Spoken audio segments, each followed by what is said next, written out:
Alright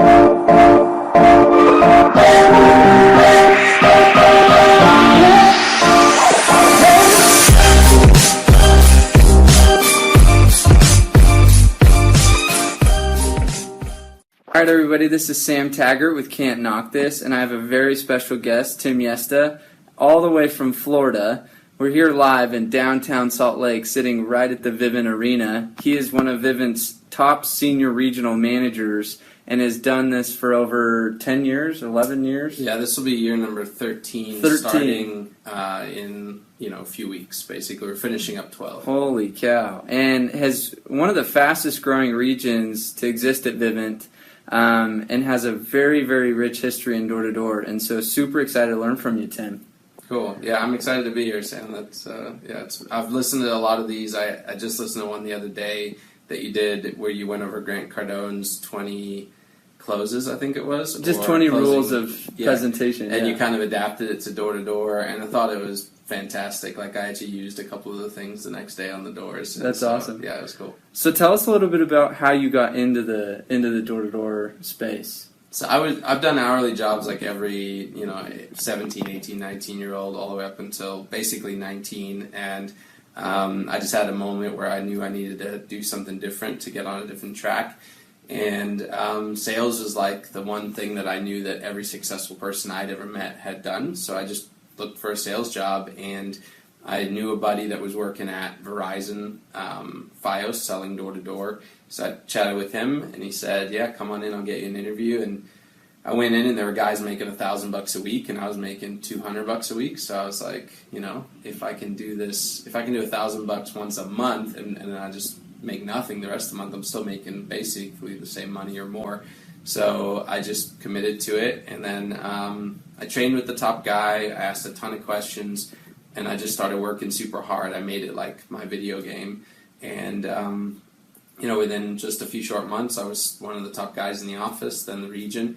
And then alarms came a few years after, where I also came to a crossroads again, where I was looking for more, looking to stretch and make myself uncomfortable again and do something harder. And I found out from Neil Rogers about the alarm industry, and the rest is kind of history. And so it's been 12 years now, 9 years in the alarm industry, and we'll do about a little over, just shy of 13,000, about 12.5 accounts in my region this year.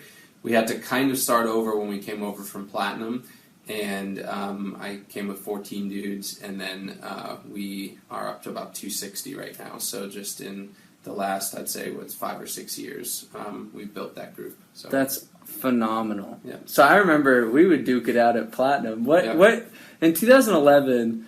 What rank did you finish in the company at Platinum? Because I remember I was 8th, and I think you were like 4th. Yeah. So at Platinum, I finished first place every year I was there. So you were first every year. Oh, yeah, okay. The 3 years. I was just there 3 years. Yeah. Yeah. I was like, I remember I always be like, oh, that's Tim Jooste, and that's awesome. Yeah, and then you're like number one. What was your best year at Platinum? Platinum, my best year was like net accounts 290 something. I grossed over 300 every year, but there were a lot of holds at Platinum, so. Stupid monotronics. Yeah. You're like, whoa. And the best year at Vivint was 319. It actually was kind of my first year at Vivint, when we kind of mid-season went under and then came back up. I sold 286 that year in DC at Vivint, and I was sitting in the crowd at the launch party for the next year, and they called up 3 dudes who had done over 300, and that back then no one had done over 300, just 3 guys that net over 300, and I was at 286, and I remember sitting in the crowd, and I'm like, I'm 14 sales from being on that stage, but now because of my 14 sales, I'm in the crowd with people that sold 8 accounts. Yeah. And you're just why aren't I up there? I'm like a nobody because I was 14 sales short, and I look back over that year, and I'm like, I could have morning knocked to get 14 deals. I didn't. I was a manager. It was my 4th year, whatever. I didn't need the money, but it was that put a fire in me. And I'm like, next year I'll be on that stage. It doesn't matter what I have to do. And that following year, which was my 4th year managing at that point, I had my best year personal selling as well, and I had my best team. We did over 4,000 accounts that year, which Holy is crazy. cow. And then I did 319 net, 350 gross or something like that. But 319 I got paid on, and it was amazing. And then that year they didn't bring up anybody on the stage. I remember that, dude. And then So, you're just like, wait, why don't they recognize? But I still felt accomplished. It was my first time actually going over my goal, which was 300. So cool. Yeah. And now your biggest accomplishment would be probably this year. I mean, this has been your biggest year so far, and you're going to do how many accounts as a region? I think 12,500 will be right within 10 or 15 accounts of that, I believe. So it's making some changes in the industry, flex pay, these different things. Obviously, kind of I think, and even also learning. I had a bunch of rookie managers this year, and so. Next year, I think we'll do 15,000 easily, but I'm happy with 12.5 this year. That's phenomenal. That's more than most companies as alarm dealers or any company will do. Right. That's awesome. Yeah. Okay, yeah, we're super excited to dive into growth and culture on this podcast, and we're going to learn a lot from you. Let's do it. I started in the direct sales industry for cable, internet, and phone, and then we moved over to alarms 9 years ago with Platinum. Good old Platinum, buddy. I love it. Yeah, I was a rep for 1 year, and then I've managed 8 years now. And so this will be, year number 8 that we're about to wrap up in 6 days. So it's amazing. We're literally packing our apartment. That's why we're doing this at the office in the bright sun. The apartment's being packed today into a U-Haul and about to head back. So that's awesome. Yeah. So how many accounts will you do this whole as a group, as a region, or whatever this year? So we'll be just maybe a few sales shy of 12.5 this year. Obviously, we had some adjustments. Some guys have moved to other industries, but we've grown year over year, every year since really I started. Things obviously when things went under with Platinum, we kind of almost had a hard stop to the momentum that we had prior. I came over to Platinum with myself and 6 people on my team, and then 1 manager and 6 people on his team. So we basically had 14 of us that started again. That would be 2012. Yeah. Same year I came over. Yeah. And so in just that time, the 5 or 6 years, I'm up to about 260 guys from 14. And so that's crazy. But yeah, I mean, it's good. I think next year we'll definitely do 15,000 accounts, 10 teams is what I'm projecting. So wow. Okay, so today we're coming at you with how to create this massive growth, and I figured I'd get one of the fastest growing senior regionals in the company of one of the largest companies. We're actually, that's Vivint Arena right there. Yeah, that is kind of cool. So we're sitting in downtown Salt Lake. He actually chose Salt Lake as your market this year, which is kind of fun. Yeah, because you're from Florida. Totally. Yeah. So it's kind of the opposite. We all leave here and you come. So that's kind of fun. I've enjoyed it. I mean, it's been good. It's been a good base, and I've enjoyed selling here. It's been cool. Cool. Well, I'm honored to have him, and hopefully we'll see you at Door to Door Con, which will be kind of fun too, in January. So let's go into this. So what tips can we talk about as far as finishing this year out strong? Because a lot of people are moving into extension. A lot of people are going, maybe another couple months. So how do you as a manager or even a top producer kind of finish this out strong and wrap up the summer in the right way?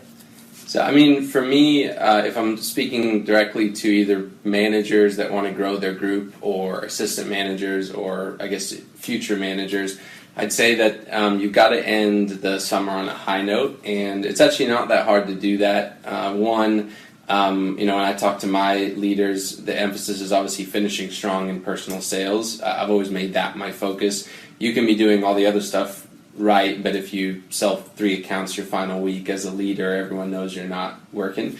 And so I always made it a point to have my best month as my last month and my best week as my last week. And so last year, in my 8th year of knocking, I finished with a 7-day, which was my record. I was never the fastest salesman, so 7 was it was my best day of my career, and I did that on the final Saturday.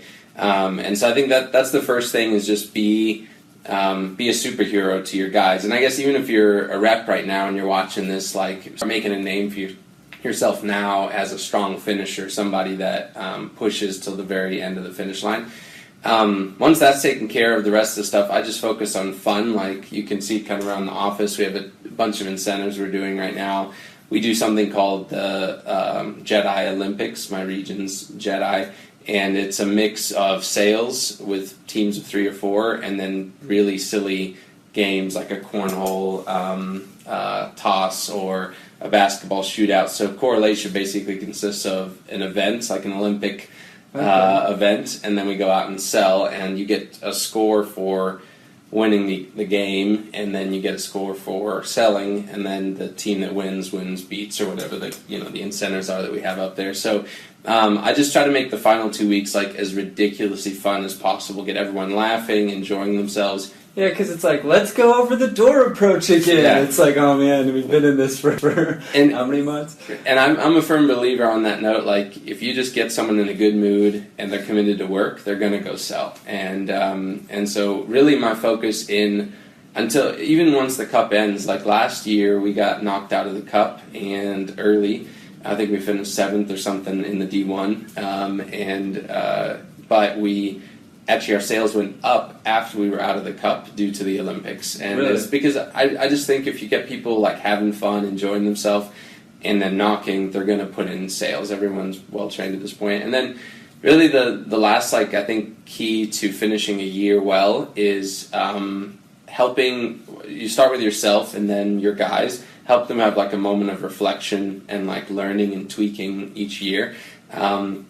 I told a rep not too long ago, and he kind of thought it was like a negative thing, but I make a list of like the mistakes I've made over the years so that I don't repeat them the following year. You know, it's amazing. It's almost how like a letter to yourself, like, don't do this again. Yeah, it's okay, that's cool. And you know, every year as a leader, you can look at your year and you can immediately, like right after it ends, within seconds, pinpoint like, I definitely should not have let that rep on the team. I should have held that guy more accountable. I should have sold more personally, at the beginning, whatever it is. You know, you can pick out your mistakes. But, you know, by the start of next summer, which is, 6-7 months from now, you've forgotten 90% of those things you tried to remember. And so, like, I have a moment of reflection where I actually record my pitch audio, because usually it's at its best right now, right? It's like just so well-oiled. And then 2 months off, you get on the doors and you can't even remember, what you're saying, basically. So that's one of the first things I always encourage all my guys to do, is just simply record your pitch on the drive home. And then really beyond that, I make a list of what I did right and what I did wrong. And I kind of learned that from Craig Manning. I don't know if you remember him, but he talked about with the Red Bull athletes, he had them make a list of 3 things they did right and 1 thing they could work on. And so it's a similar concept of improving. And once you do it, then it allows you to intro, which would be kind of the last, I guess, tip I have on finishing the season towards next season so that you have a platform for growth, is get your guys to a place of also reflecting on their year, because everyone, you got guys that killed it this year and you got guys that are super disappointed. And I think one of the keys that I've had is I've been able to help the guys that are disappointed have hope for the next year, but you have to like help them pinpoint where their lost accounts are. Like, why did we only do 1,000 accounts when we were expecting to do 2? Well, here's your 1,000 accounts, and you can only get there, and you can tell them, because usually as going before them, I know the mistakes I've seen them making the whole time. But if they don't kind of realize it, then it's just they're disappointed, and you're just telling them things they did wrong, and they're not really receiving it. But if they can pinpoint, like, there's 500 accounts, there's 300 accounts, and they have hope for the next year, like, okay, I'm going to make these 3 changes, and I'm going to be back at 2,000 accounts. Yeah, because a discouraged manager, a discouraged rep, a lot of times they're kind of like this. They're kind of blind to the failure that they're feeling, right? And so then what a leader needs to do is really give them that hope. It's like, I see you as a better version of yourself than you're currently viewing yourself as. 100%, yeah. And I think that's, like, super critical because, I mean, down to that guy that did 25 or 30 accounts all summer or whatever, didn't have a great summer, it's like, hey, you just went through the hardest piece, and the fact that you finished shows that you're going to actually show X improvement next year, and like seeing like where he failed, and and where he did really well, Yeah. and be like, hey man, like, don't beat yourself up. Like, just realize like sales is a hard process, and there's a learning curve to it, and giving him that hope that next year is going to be twice as good is going to help with that retention. And you can like scale that tip, that last one, to all the way down to your lowest performing rep, because everyone, I believe, has like more potential inside of them, right? And very few of us kind of are maxing that potential on a yearly basis for one reason or another, And so I think just showing the guys, like you said, I see more in you than you see in yourself. And that's really, I think, the key of a leader, is like being able to look at somebody and see them 3-4 years down the road if they will implement the same things that you've done in your life. A lot of people don't know the backstory, but prior to sales, I was making like $8 an hour, playing World of Warcraft like 8 hours a day, and if you see my driver's license, hair down to my shoulders, and not exactly killing it at anything other than an online video game. And, That's awesome. And then, but just like wanted more, right? And then found sales and happened to just make that my new game, and then it exploded. But a lot of people who know me or might even watch this, they only see the Tim Yesta like now or the last few years. That's like, making great money and just doing really well.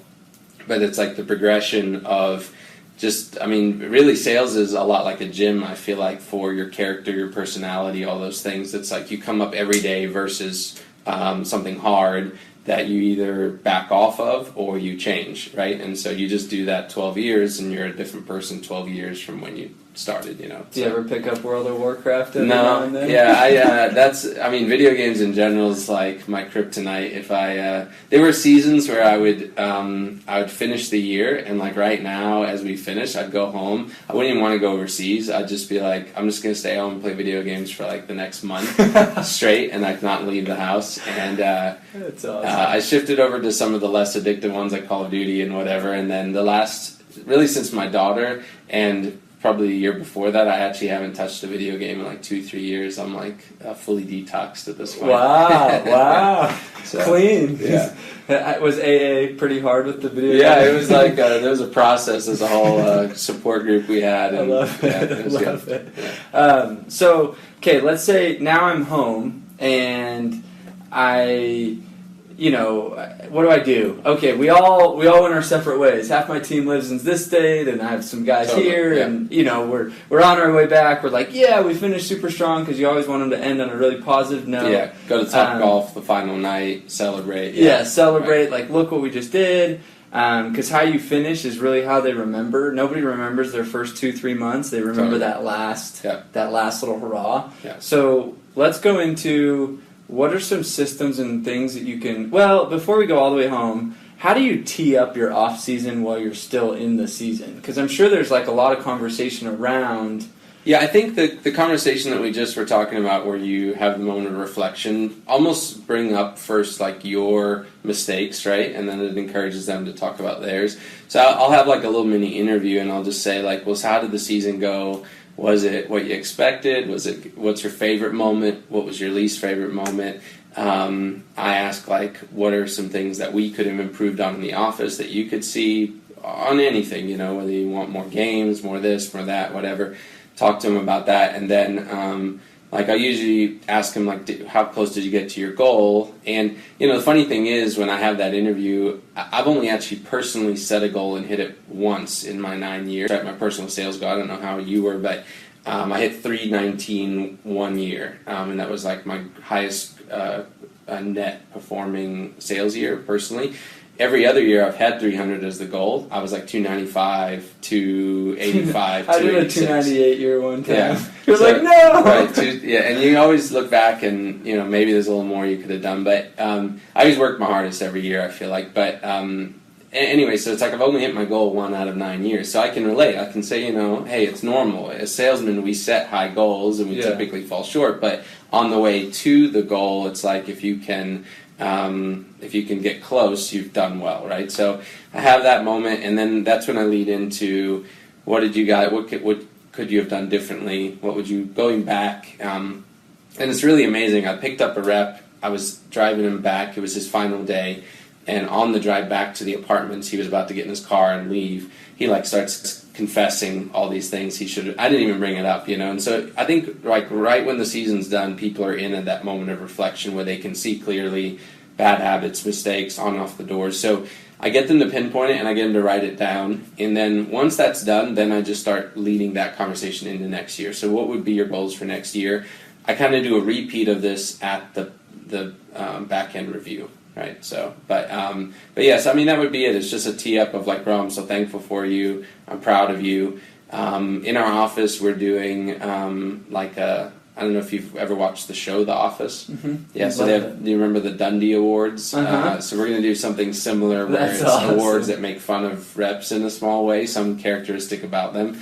But then we give everyone a really gourmet chocolate bar. There's a Ritual Chocolate, dark chocolate place here that is just gourmet chocolate out of Utah, which is good. And so we'll do that this week. So it just ends on a high note of sharing your appreciation, your love.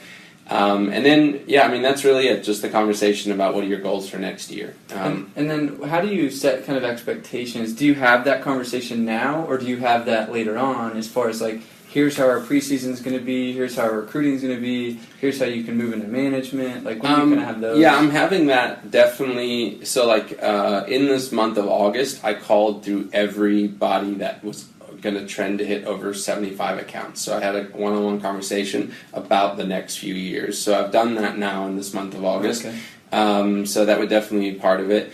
Anyone below that, I don't really have that conversation with. Now, if there's guys who can hit 75 and extended, we have tiers, you become an assistant if you hit 75, and then you can start doing certain things, and that's kind of your training to true management.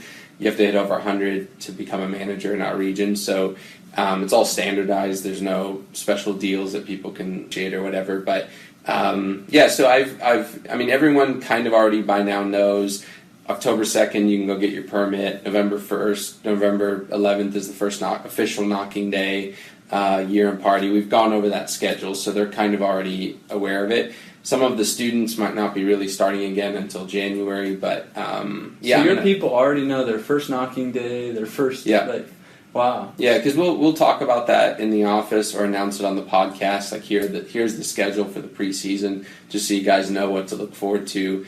And my leaders, the guys that are going to be future leaders, they all know, get your vacation done the next 2 months, right? So that's already been talked about, yeah, for sure, with everyone that is going into either management or being an assistant, because we start things pretty much in November. Really? Yeah. So how do you tee up, or what do you do in the off season that's kind of unique, or systems to kind of retain your reps, create growth, culture in the off season? So I think first half is how you finish it. Second half is then what you start with. So give people time off. I shut my phone off for about a month and a half as well. The first thing I'm doing when I'm starting out is really just starting with the friendship again. So I'm trying to either do a hangout or in some cases take people to lunch. So the month of September, I'm out of the country, vacationing. And then month of October, I'm doing stuff I want to do, but I'm inviting different people every day to come join me. So if I'm going to go shop for shoes, I'm inviting someone that really likes shoes. If I'm going to go... it's a lot of shopping, basically. So mostly just shopping, and then people hang. I call that treat yourself month. Totally. That's Christmas is October for sales guys. You're getting paid. Day after back end, treat yourself. Yeah, and then on top of it, you only get 6 months to enjoy it if it's household things, and then you're gone again. And so it's Christmas is definitely October in our house, and so a lot of shopping and a lot of hanging out, lunches, whatever. So I'm rekindling friendships with everybody and leaders, basically, right? And then come back in reviews. I think that's an important part. We do it 2 days of reviews where we're not just everyone's getting their money and let's see. I think it's so important that people understand that you care about their money even more than they do, or just as much. And so we take time. I sit down with literally every rep in our region with the managers and all that. I'm helping now, but when I had one team, I sat with every single rep on the team, and I went over the back end page, made sure things are correct. If there's ever an inaccuracy, help them get it fixed or whatever, which is rare at Vivint, but getting it done. And so we start with that, and then usually it's that same day that after that I'll go into what the goals are, because it's fresh. It's like, hey, this is what you made. It's usually for a lot of them it's more than what they expected, but there's definitely some that had hoped for more. Oh man, I thought I was gonna get $100,000. Yeah. Cool. My favorite one is I had a girl that thought her back end was going to be, I want to say she thought it was going to be like in the 20 to 30,000, and it was 100. And $100? she just 100,000. Oh, she are you just serious? she never figured it out what the back end was, and didn't understand how the pay scale worked. And she sold it was Tara. I don't know if you remember it from Platinum. Yeah. So she sold like 280 her first year, her rookie year, and that was one of my favorite back ends to go over, because it was way more money than she was And expecting. she just like stands up ecstatic. Yeah, she's like, wow, this is amazing, Yeah, and so. So at the back end, I then tee up like what the goals are for that year when they're starting in preseason. So back end reviews, I've got them in the office, and that's when we do that. And then really from there, I think the rest of it is like the structure of the manager. So my advice is like whether you have 1 rep or 20 reps returning, you start a structure that like would carry 40 reps or 50 reps, right? So some guys think like, oh, I'll start being consistent with my team hangout when I've got more guys to hang out with. But that's nonsense. If you don't have a consistent team hanging out every Monday at the same time every week, you don't create a structure that allows people to know that it's consistent, and then they're planning on it Sunday or the Saturday before. So I think the first thing is I set like a schedule that never budges. So Monday team hangout, Monday's also assistant manager meeting, Tuesday morning manager meetings, and then we usually trainings with reps on Tuesdays, personal day Wednesday, Thursday recruiting all day, and then Thursday night training each week. Friday sell, Saturday sell, and so it's like that's your off-season schedule, pretty much. Pretty much doesn't change except blitz weeks, and so we're knocking. And most managers knock 1 to 2 days a week prior to January, and then we go 2 to 3 post January. So we shifted a little.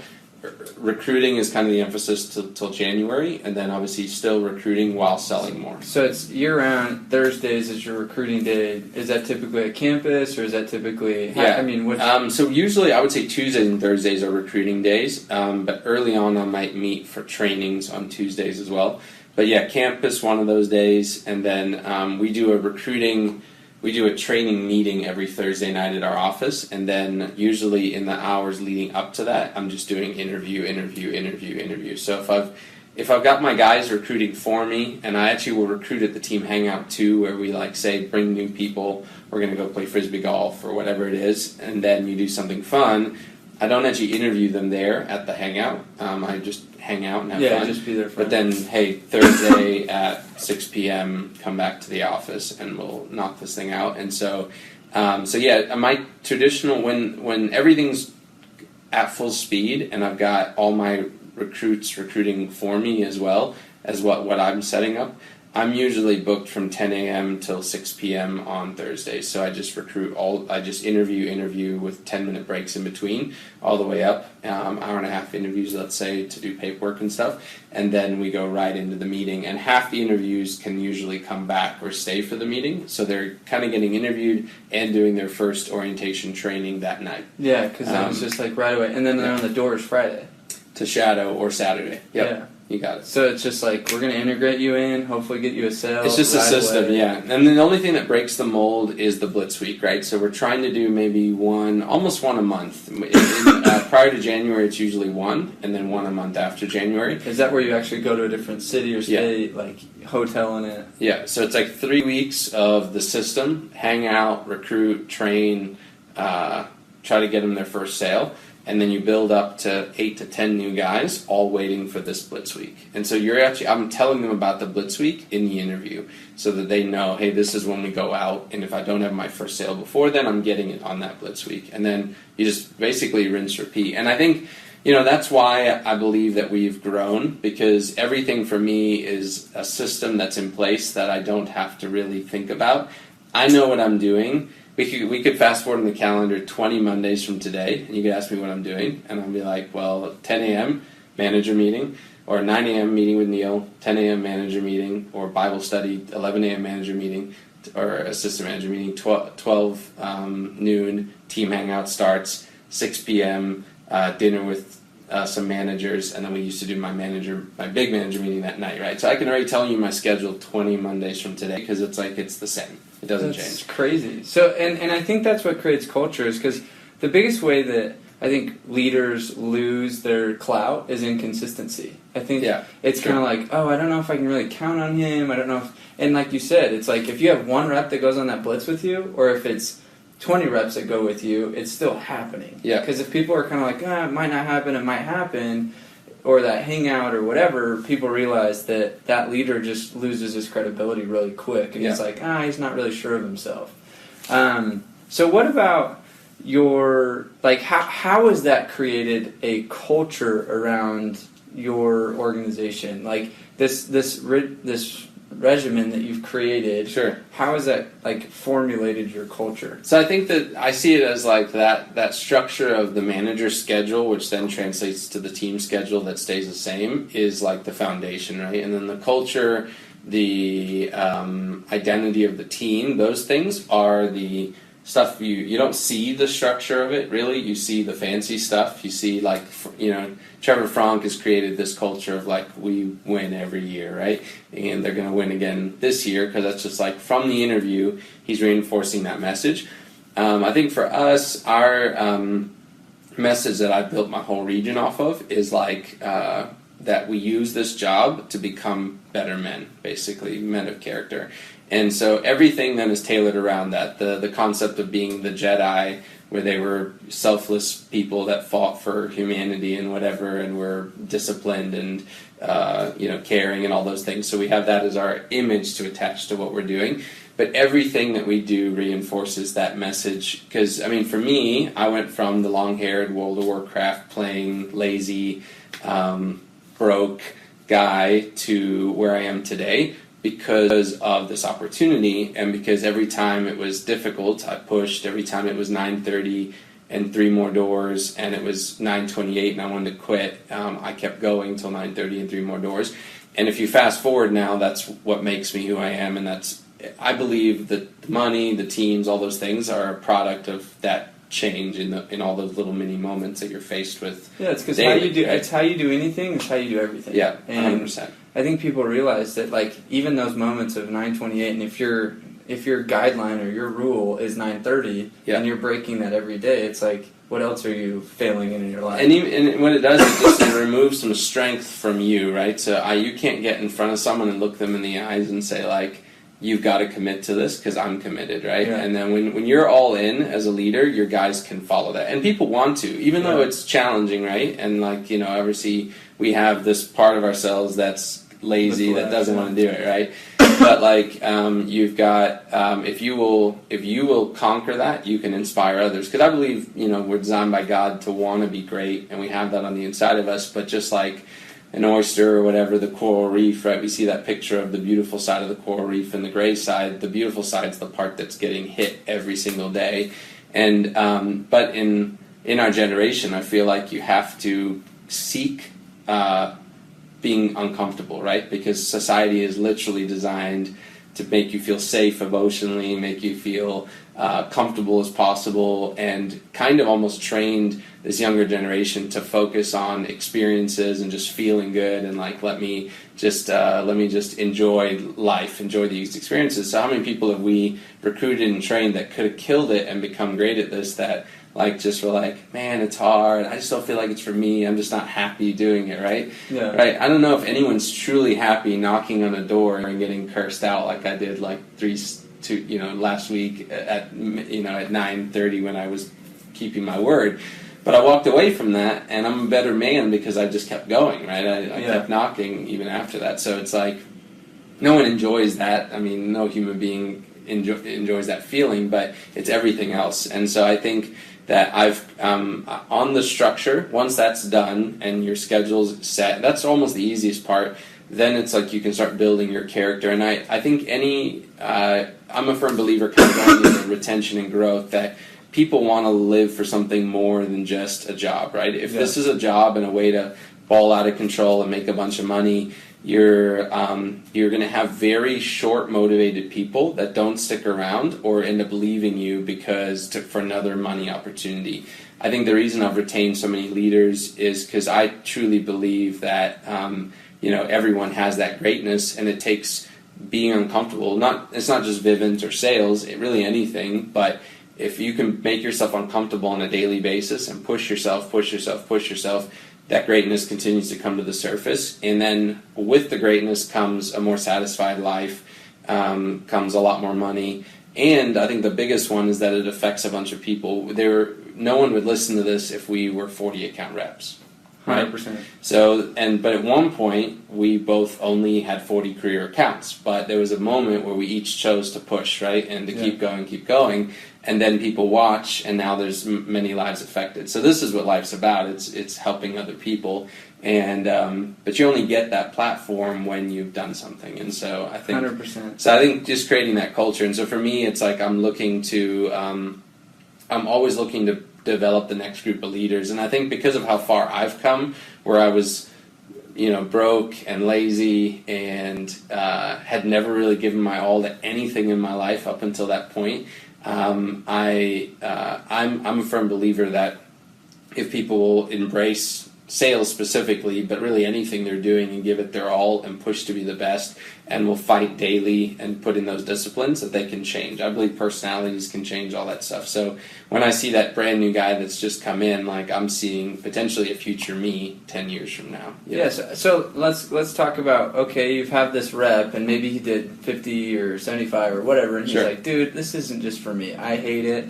I can't even knock another door. Like you've had those reps. Or like, I'm never knocking another door. I finished the summer. I made my money. I'm done. Yeah. How do you, as a leader, kind of re-hook that guy and turn him almost? Yeah, that's an awesome question. So if you were saying that to me right now, I would say I'd back off from wanting you to do it, and I'd say that's totally cool, man. It's not for everybody. I'd say, well, let me ask you this: if you had $1 million a month coming in, like from some rich uncle that you just found out is giving you that money, what would you go do work-wise? Like what is a passion of yours right now? And some people might be like, I'll just party or whatever, but most people you can get down to something that they're wired to do, whether it's help people, whether it's a dream they have of becoming famous or an actor, or help, whatever it is. You just figure out what it is. And then I start to take them down a path where I show them, because typically that guy who did 50 accounts but doesn't want to come back, it was just money for him, it was just a job, it was just to make money, and it's got to become more than that for him to want to do it for longer. So I then take what he's already passionate about and I connect it back to the job. It's kind of like, and I think really that's also part of retention of your leaders long term, because eventually everyone has a point where they're like, I'm just done pursuing this. I want to be a doctor. I didn't see my career as door to door. Like, this isn't my thing. Yeah. And many times it's they've never connected what they're passionate about, so it's become like an or, right? So it's sales or Vivint or whatever the opportunity is, or I do this. So then it's like, eventually I want to do this, so then this is coming to an end where, like here at Vivint, I'm passionate about coffee. I started a coffee company. We're hopefully opening our first store during this next preseason. We already sell online and all that. I like guns, and I just a part owner now in a gun store. And then I do a ton of stuff with my church, and I'm able to give a lot. I obviously enjoy traveling. And then because of my degree in theology, I like to speak to advance the kingdom of God. And so I'm still doing that. In this off season, I'm speaking close to 20 times, and at different churches and functions and stuff. And so I'm not waiting till I leave my career here to go do that. The only thing I can't do while at Vivints is we want to be on the Amazing Race, my brother and I, and so the schedule conflicts. So that's the one thing after Vivint that we'll eventually do. But other than that, it's I'm not waiting. So I think a lot of guys, they've got to find a way to connect the two. And there is time. When guys tell me dude, I have no time to do this, I just kind of go through, I'm married, I have a child, I run 3 different companies. I, do this and that, and I still find time to read. And, we all can make time for what we want. So I think it's, for me, it's the thing that's kept me going so long is having a reason why I will put the Vivint uniform back on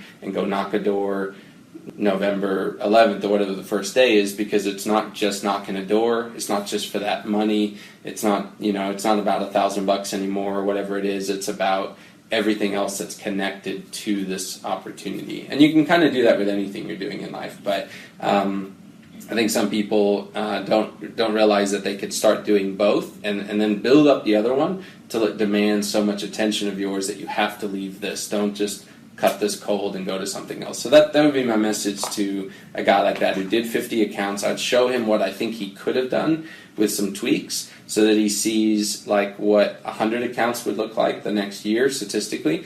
And then I start trying to connect what he's passionate about already back into the opportunity. Yeah. Yeah. So how do you, a big piece of like what you do is, your focus is how to make them a better person, right? Sure. So I notice you involve kind of God and you have this culture around like almost religion in your offices. 100%, yeah. And I feel like when you can show people, it's like, look where you started and look where you're at now, just in your human development, like just in who you've become. Yeah. And do you feel like that helps with your retention? Almost like training on like personal development. I think that's like because I think money is such a poor motivator, right? Like either you are short of your goal, so you're disappointed, so you don't want to try, right? Or you're ahead of your goal, so you're excited, but you still don't want to try. So money is the thing that gets you from like point A to like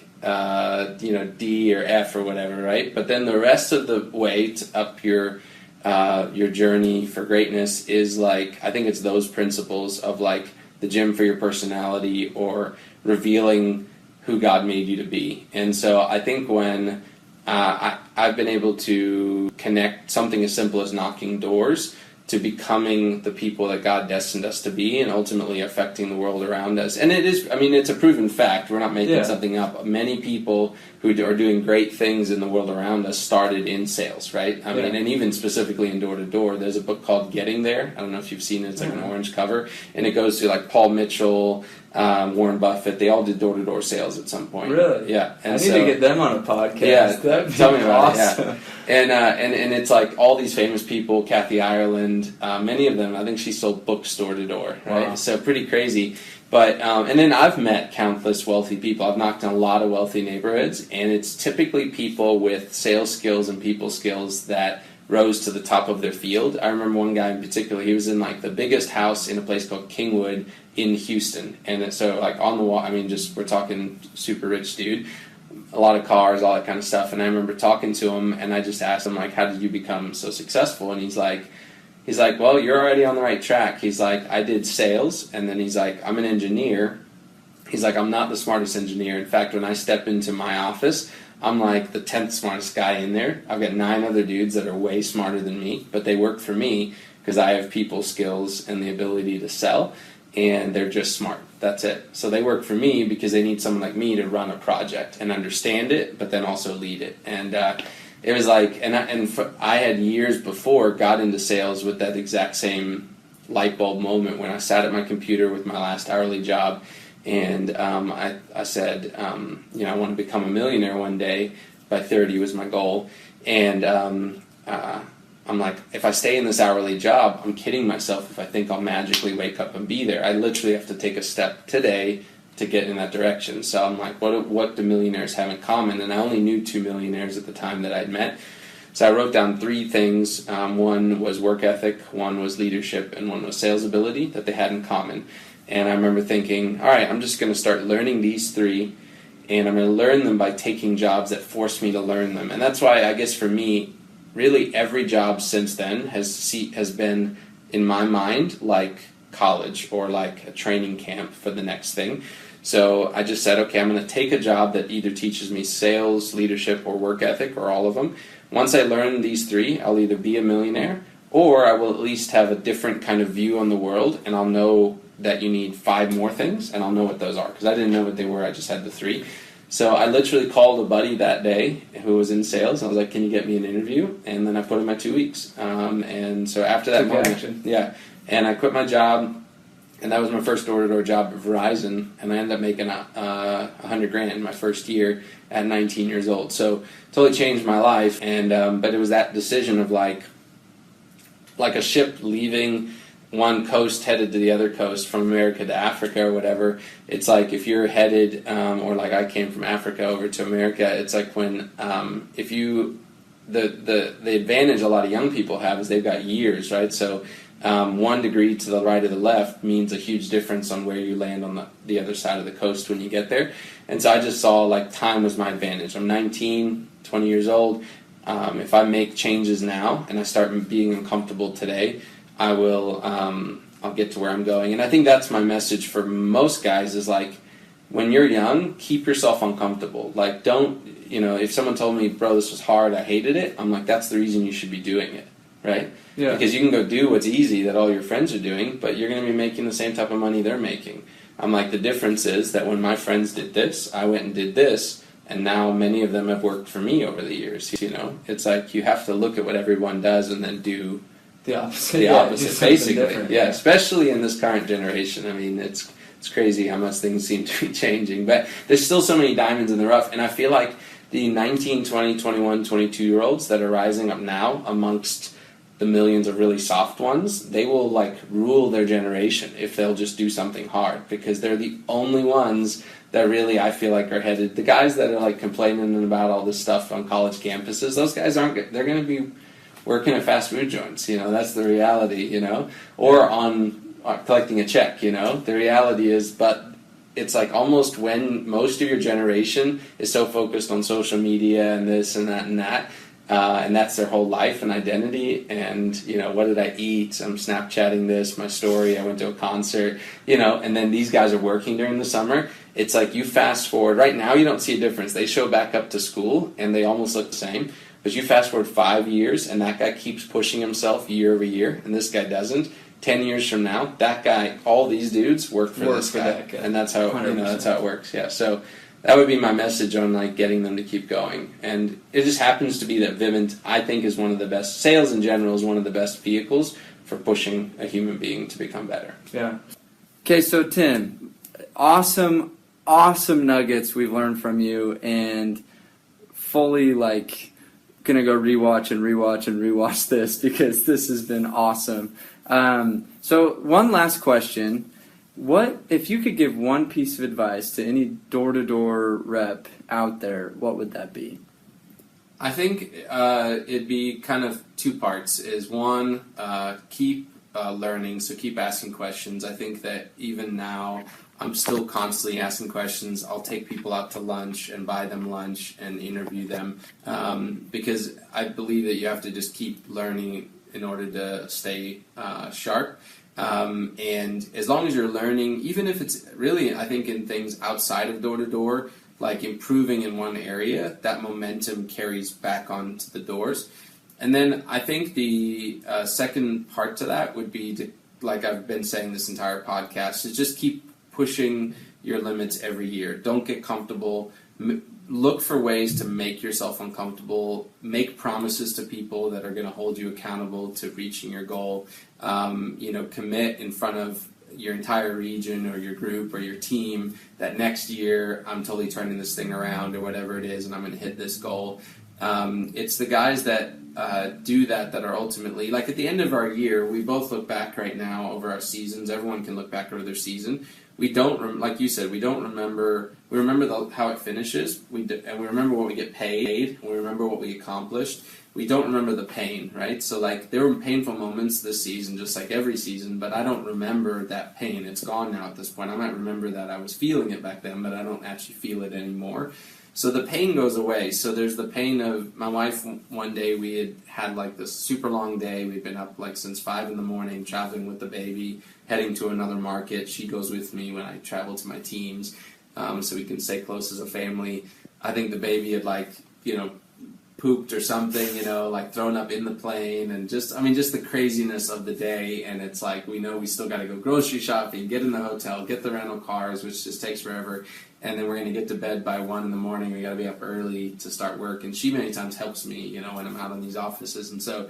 And she turns to me, and it was a moment where, like, my daughter was crying, and, you know, there was, like, some craziness. And I thought she was going to be, like, looking at me like, I don't know if I want to keep traveling on the road. It's so much easier if I stay. And she turns to me, and she's like, she's like, there's pain when you're unsuccessful, and there's pain when you're successful. I'd rather have the pain of being successful. And that's all she said, you know, and I was like, what a stalwart awesome. wife. Yeah. A+. Yeah. Wow. And I was like, babe, that is amazing. And it was like, in that moment, I think she was like wanting to complain, but then just the realization, like, I'd rather have this life and be experiencing and this uncomfortable, and be uncomfortable in this way. So I think, like, you know, life is challenging whether you're killing it or you're not or killing your it. World of Warcraft, and right, you know, like, damn it, those stupid Morgan. Right, yeah. Well, and you know, because there's other things that are beating you up in life. Yeah. You know, you're not paying your bills or whatever it is. So I'd rather have the pain of being successful than the other pain. And so I think I just seek that out on a regular basis. I'm always looking to make myself better as a person by making myself uncomfortable. So that would be my advice, is just stay uncomfortable. Cool. Well, I appreciate you being on the show, and excited to keep this relationship burning, and we'll hope to see you at DoorCon, and cool. Maybe do some more interviews in the future. I'd love to. This was awesome. Cool. Thank you, Tim.